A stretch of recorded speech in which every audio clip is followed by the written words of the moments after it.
The moment I stepped into that conference room in Atlanta for my parents' will reading, I heard my older sister cross her arms and say it coldly loud enough for everyone to hear.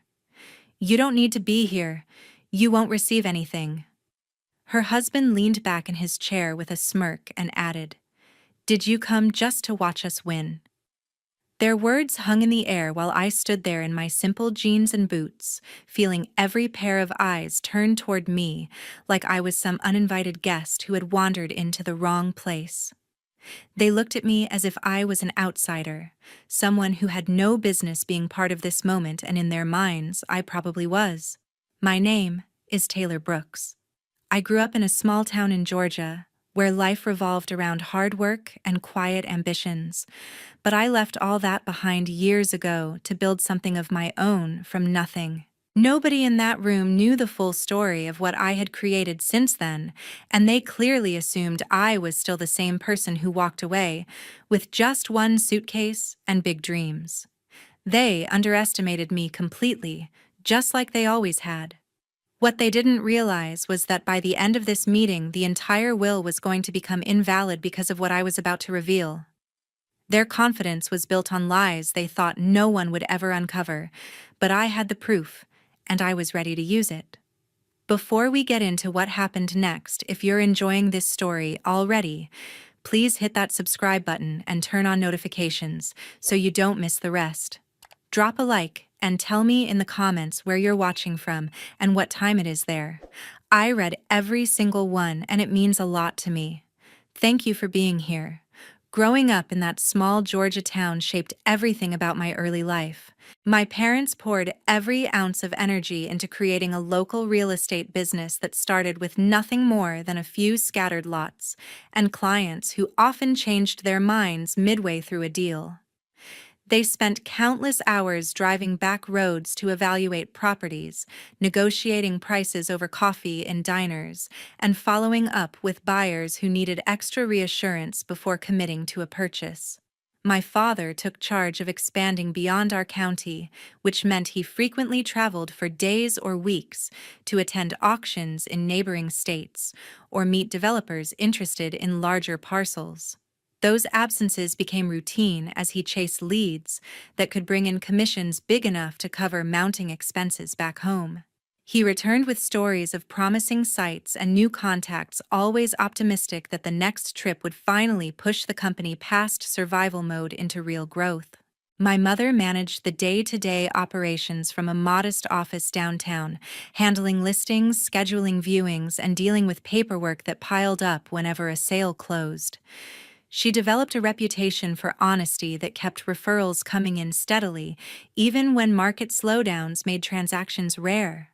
Family time adjusted to fit around their commitments, with dinners pushed later after evening calls or weekend showings that ran longer than expected. Conversations at the table often turned to current listings or client quirks, blending home life seamlessly with business concerns that never fully switched off. My older sister Haley thrived in that environment from a young age, accompanying my mother to open houses and learning how to stage rooms or greet potential buyers with confidence that impressed adults twice her age. She picked up details about mortgages and closing costs, quickly earning praise that reinforced her role as the one who seemed naturally suited to carry on the family legacy. Haley often joined my father on shorter trips during school breaks, absorbing his strategies for spotting undervalued land and building relationships with local officials. Those experiences gave her a sense of purpose early on, as she talked excitedly about one day taking over expansions or managing bigger projects that my parents only dreamed about at the time. My mother encouraged that enthusiasm, sharing tips on client management while they worked side by side on marketing flyers or updating property photos. Haley absorbed it all eagerly, volunteering for tasks that let her contribute directly and receive recognition for her efforts around the office. The business demanded sacrifices from everyone, including skipped vacations or postponed repairs at home, to free up cash for advertising campaigns during slow seasons. My parents weighed every decision carefully, discussing late into the night whether to take on riskier listings that promised higher returns but carried uncertainty. Their partnership relied on complementary strengths, with my father focusing on outreach, and my mother ensuring nothing fell through the cracks operationally. Haley benefited from that dynamic, gaining practical skills that set her apart while the rest of us navigated the constant pull of work demands in quieter ways. Risks accumulated over the years through loans for equipment upgrades or additional staff during busy periods, requiring vigilant repayment schedules that added pressure to close deals consistently. They celebrated milestones modestly, like treating the family to dinner after a particularly profitable quarter, but those moments remained rare amid ongoing hustle. My father's trips grew longer as he targeted markets farther away, convinced that regional connections would eventually secure the company's future against local fluctuations. My mother adapted by taking on more responsibilities, training temporary help when needed, and maintaining client relationships that sustained revenue streams. Everything changed abruptly during one specific journey, when my parents decided to attend a regional conference together. Hoping to combine learning new industry trends with a brief getaway, they rarely allowed themselves. They left with optimism about ideas that could revitalize stagnant growth, discussing potential partnerships on the drive. The severe highway accident happened without warning due to poor weather conditions, taking both lives instantly and leaving behind a void filled with unfinished plans and sudden silence where their drive once dominated daily existence. The loss hit with overwhelming force, stripping away the central figures who had held the family and business together through persistent effort and shared vision for so long. A few days after the funeral, I overheard a conversation between Haley and her husband Derek while I was sorting through some remaining documents in the house. They thought they were alone, so Haley had the phone on speaker, making every word crystal clear as it echoed slightly in the empty room still heavy with recent loss. Haley spoke first, explaining that they needed to accelerate the inheritance proceedings to get funds released without further delay. She pointed out specific obligations coming due soon that required immediate cash to avoid escalating consequences. Haley insisted the properties and accounts my parents left behind were now rightfully theirs, so prolonging the legal steps served no purpose beyond unnecessary bureaucracy. Derek responded with firm agreement, mentioning upcoming expenses they had already committed to based on expectations from the will. He added that waiting longer would only complicate their plans for consolidating everything quickly. Their tone carried an urgency completely out of place so soon after the tragedy, focusing entirely on timelines and amounts, rather than any lingering grief. Haley continued by suggesting ways to pressure the lawyer for faster processing, even if it meant scheduling extra meetings or providing additional documentation up front. Derek supported the idea, noting how certain investments they wanted to make depended on accessing the capital within weeks rather than months. The conversation shifted to practical details about transferring titles or liquidating assets that could generate quick liquidity. Haley expressed frustration at potential holdups from probate rules, while Derek reassured her that their position as primary beneficiaries gave them leverage to push things forward. Listening to them prioritize financial logistics over everything else stirred an unease I could not shake. Their words painted a picture of anticipation that felt detached from the mourning period everyone else was still navigating. Haley wrapped up by confirming next steps for contacting the estate office first thing Monday morning. Derek ended the call with a reminder to keep things discreet until paperwork finalized. As the line went silent, I stood there processing how their discussion centered solely on gaining control of what my parents had built through years of effort. The haste in their voices contrasted sharply with the subdued atmosphere that had enveloped the family since the accident. Something about the way they framed the inheritance as an immediate solution to personal needs raised questions I had not considered before. Their focus on speed and certainty suggested motivations beyond simple bereavement administration. I replayed fragments of the exchange in my mind, noting how little emotion surfaced amid talk of deadlines and disbursements. The discrepancy between their approach and the raw loss still affecting me highlighted a disconnect that demanded closer attention. Haley and Derek appeared to view the situation primarily through a lens of opportunity rather than closure. That realization settled uncomfortably, prompting me to wonder what other conversations I might have missed in the preceding days. Their planning revealed priorities that felt misaligned with the family's collective sorrow. I stepped away quietly, determined to observe more carefully as events unfolded toward the formal reading. 2 days later, my close friend Riley Dunn called just to see how I was coping with everything that had happened. She kept her voice gentle as she asked about the funeral arrangements and whether I needed help with anything practical around the house. Riley then mentioned she had run into someone from the old neighborhood bank, who let slip that Haley seemed to be dealing with some heavy money troubles lately.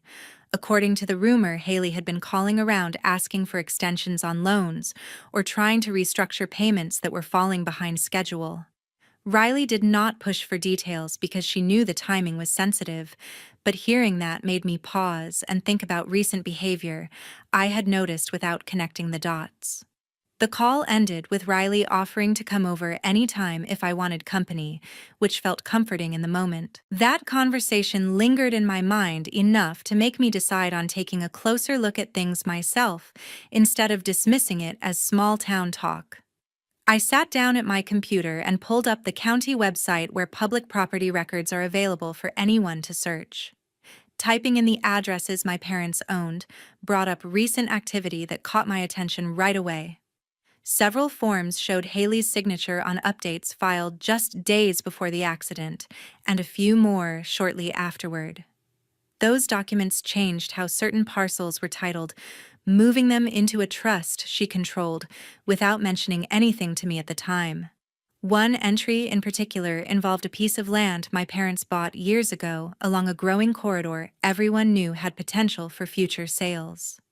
Haley had filed paperwork to separate it from the main holdings, listing it under a different category that lowered its visible value in estate calculations. Searching further through attached notes revealed emails exchanged with a local surveyor Haley hired to redraw boundaries in a way that made part of the property appear less buildable. The surveyor provided reports supporting reduced appraisals, which Haley then used to update official descriptions on file. Additional correspondence turned up messages to a real estate attorney asking for advice on transferring deeds quietly so they would not raise flags during probate review. Haley requested language that directed proceeds from any sale straight to her accounts rather than the shared estate pool. Each new document connected to the previous ones, showing steps taken over several weeks to reshape how assets would be viewed when the will went through formal reading. The pattern became impossible to ignore as I printed out copies for my own records. Haley clearly worked to hide or diminish valuable portions while positioning herself to claim the rest without challenge. Discovering those actions hit hard because they happened while the rest of us were still reeling from losing my parents so suddenly. The effort put into altering records suggested planning that went beyond normal estate preparation. Haley used moments of distraction to make changes no one would question until it was too late.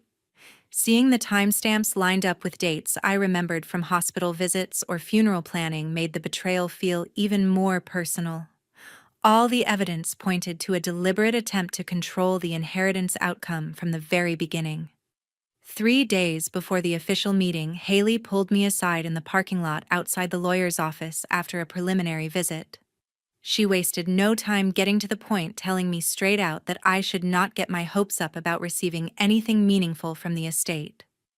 Haley spoke with a tone that mixed pity and certainty, as if she was doing me a favor by preparing me for disappointment early. She explained that my parents had always intended the bulk of their hard-earned assets to stay with the one who stuck around and helped build the business over the years.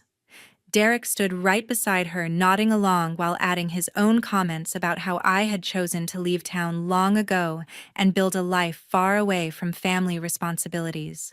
He brought up old examples of times I missed holidays or big events because of my own choices, making it sound like those decisions automatically disqualified me from any real share now. Derek's words carried a mocking edge as he reminded me that showing up late to the process did not change the facts my parents had already set in place.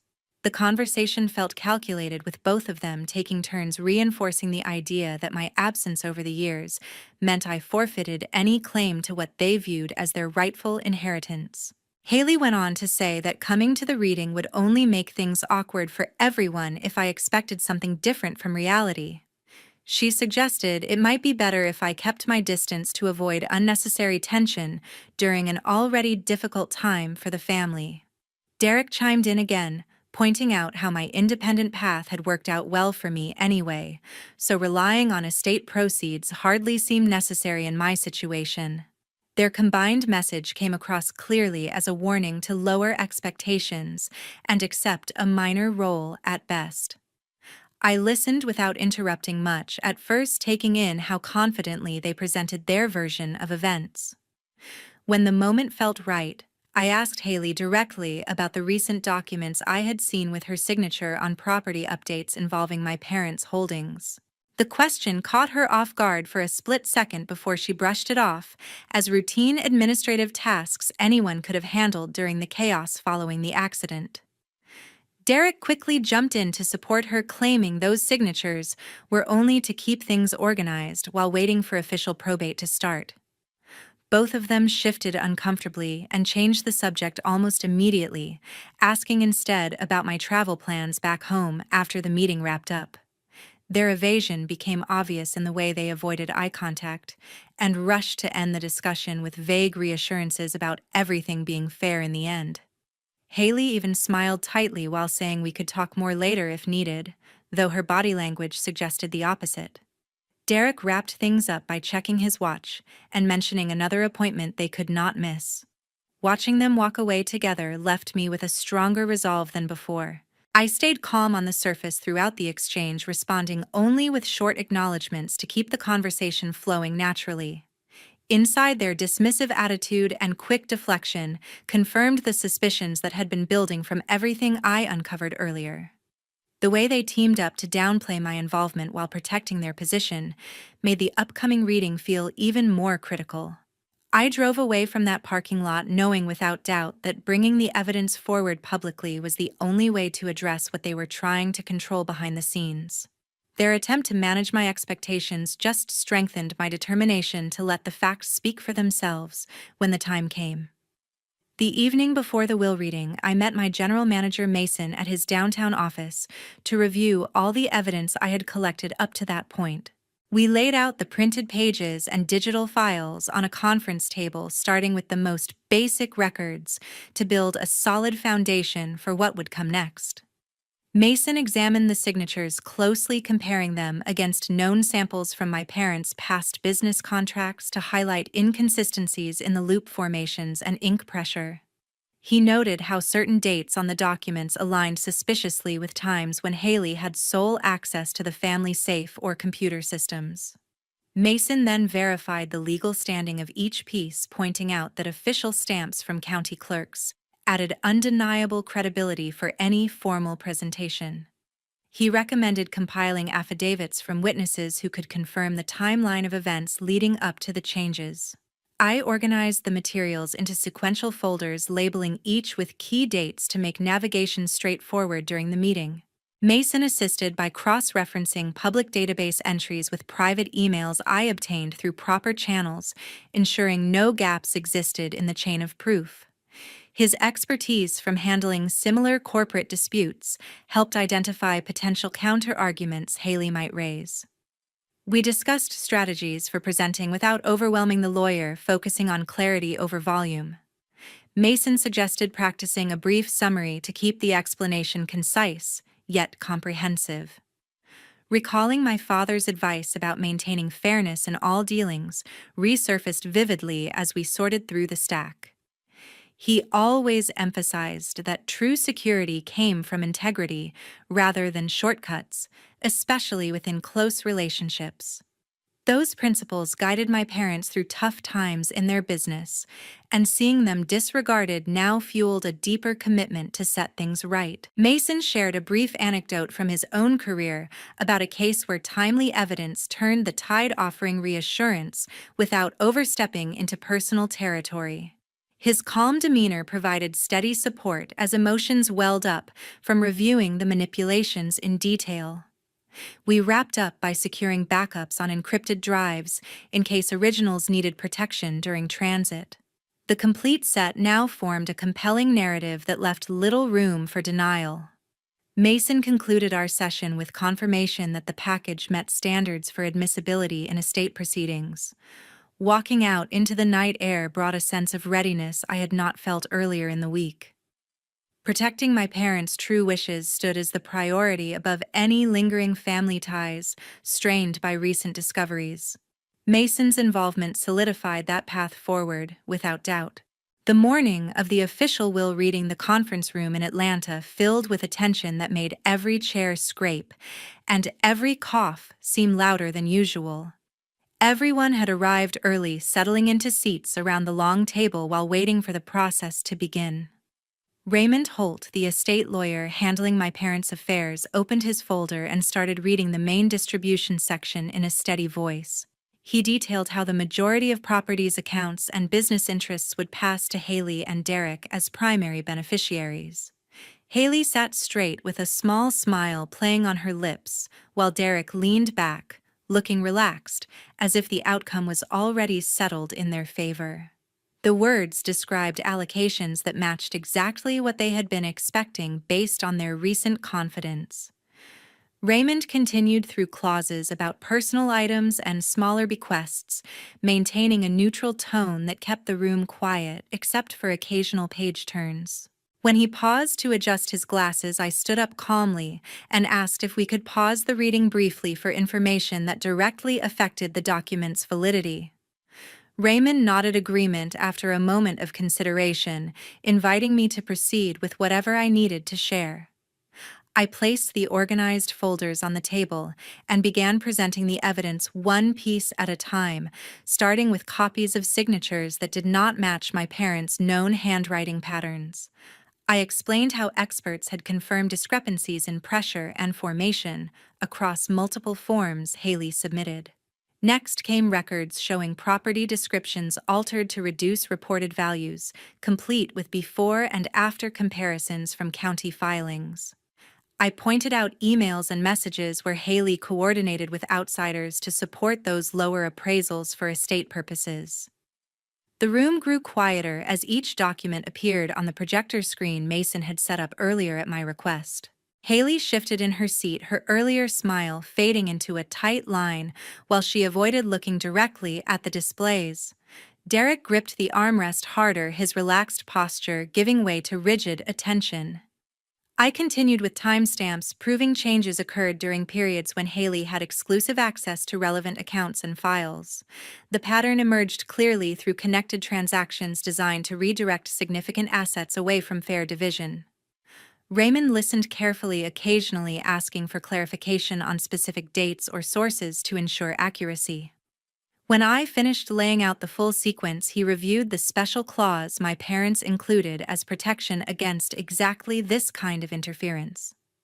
He read it aloud: any beneficiary found to have intentionally manipulated or concealed estate elements would forfeit all rights, with assets reverting to alternate provisions they established.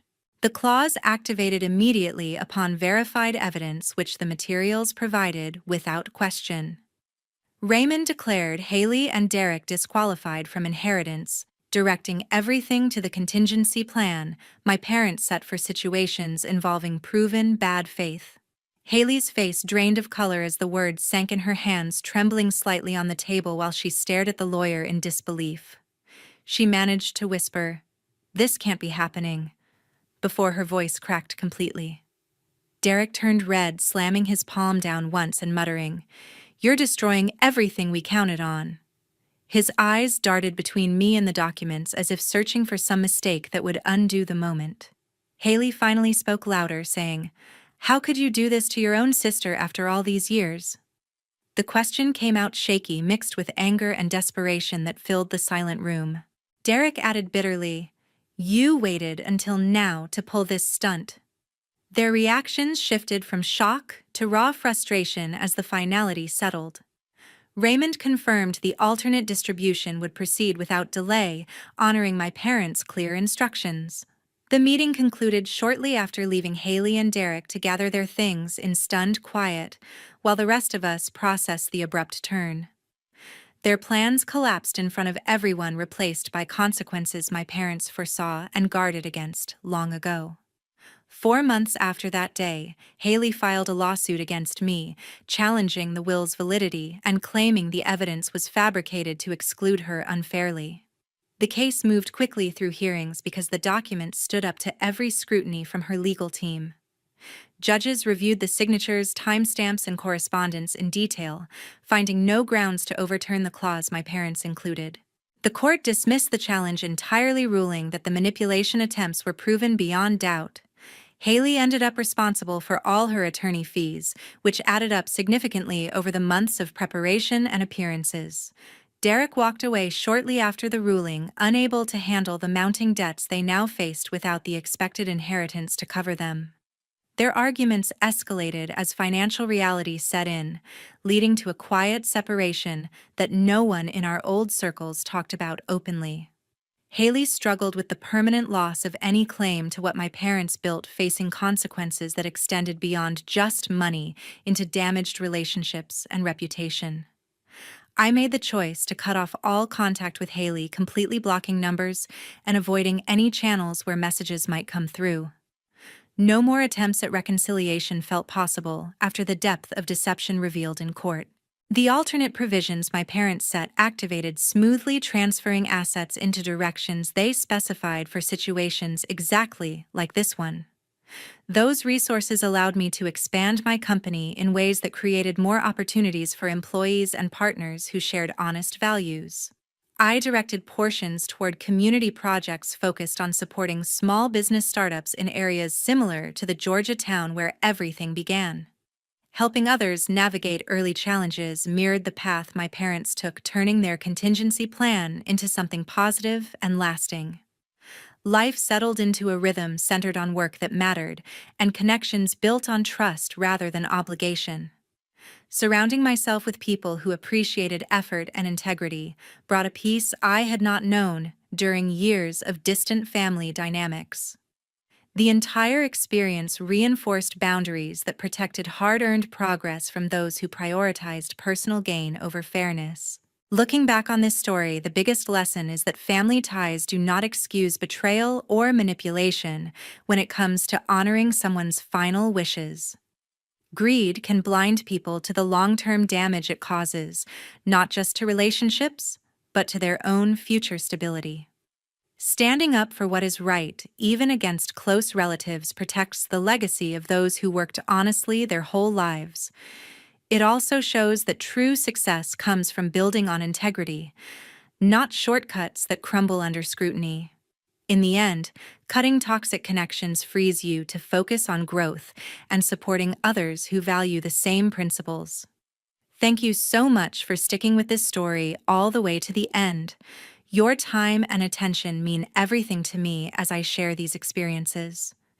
If anything resonated with you or brought up thoughts of your own, please drop a comment below and let me know what you think. I'd love to hear your perspectives on family inheritance or standing up for what's right.